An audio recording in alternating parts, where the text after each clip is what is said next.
disguising. She's a little handful of trouble, a bundle of fun.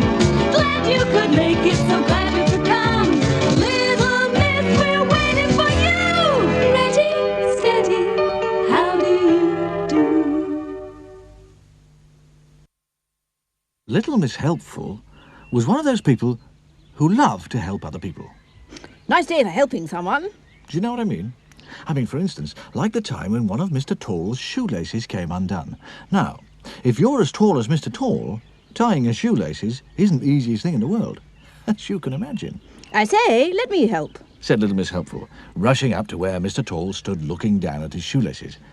But somehow, she managed to tie Mr. Tall's shoes together.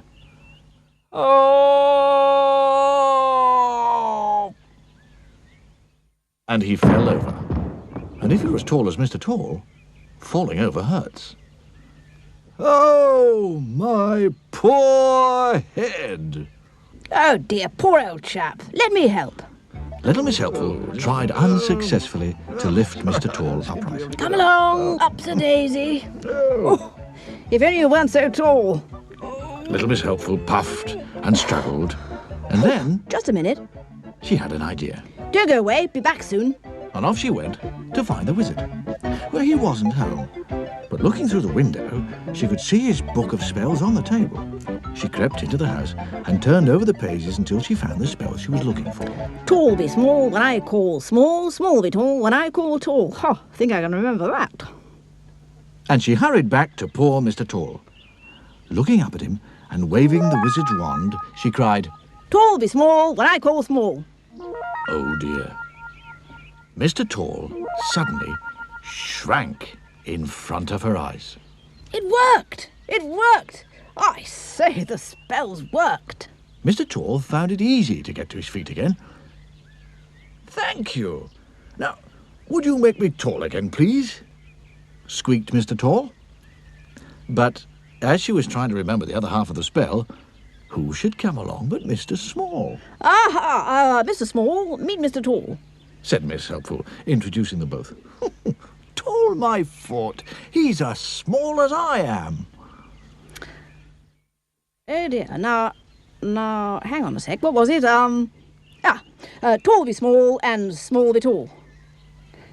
No, hold on. Okay, chaps. Tall be small and all be all. No. Hold on a sec, one moment. Small be tall and... No. Small be tall when I call small. Yes, well, now you know what I mean about people like Miss Helpful. For instance, last year, Mr. Happy woke up feeling not very well. The doctor had to be called to Mr. Happy's house, which is on a hill by a lake. "Oh dear," said the doctor when he saw Mr. Happy. "Looks like measles." Mr. Happy's face fell. "Now, look here, you're going to stay tucked up nice and warm in bed and get lots of rest, and take this medicine 3 times a day."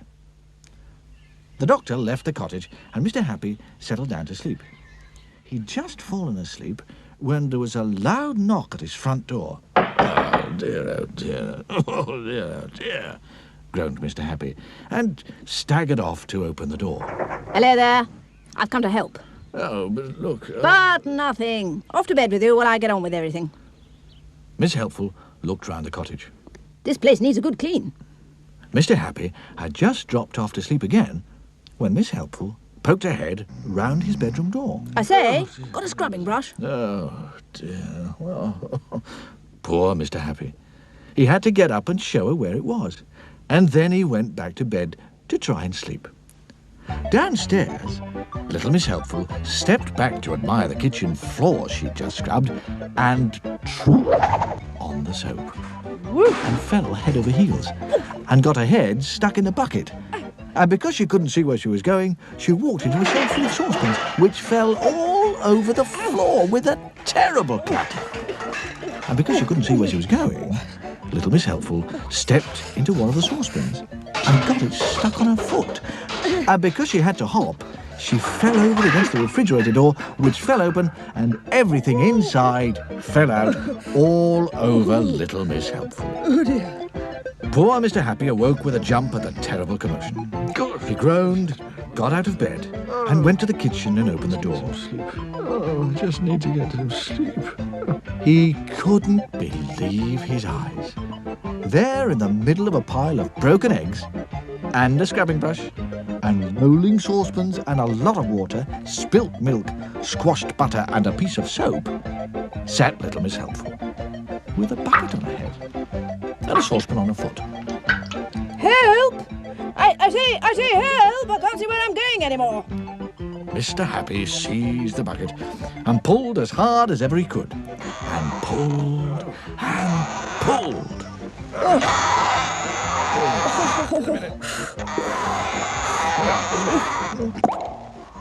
The bucket came off the top of little Miss Helpful's head like a cork out of a bottle, and Mr. Happy shot backwards like a bullet from a gun. He went flying through the kitchen door. He shot across the garden and straight through his garden hedge. He rolled down the hilly field behind his garden, faster and faster, and then he finished up in the lake with a bucket on his head. And a little figure with a saucepan on one foot came half running, half hopping out of Mr. Happy's house and down towards the lake. I say, let me help! Ahoy there! She's blunt. He's fun. They're late and naughty. It's Tickle. She's troubles. Sunshine. We're helpful, tiny, neat. I'm silly. He's happy. She's little Miss Sunshine. I'm fussy and greedy. I've forgotten who I am. I'm Julie. It's magic. I'm me. Mother. Daydream. Scatterbrain. Chatterbox. Splendid impossible team. All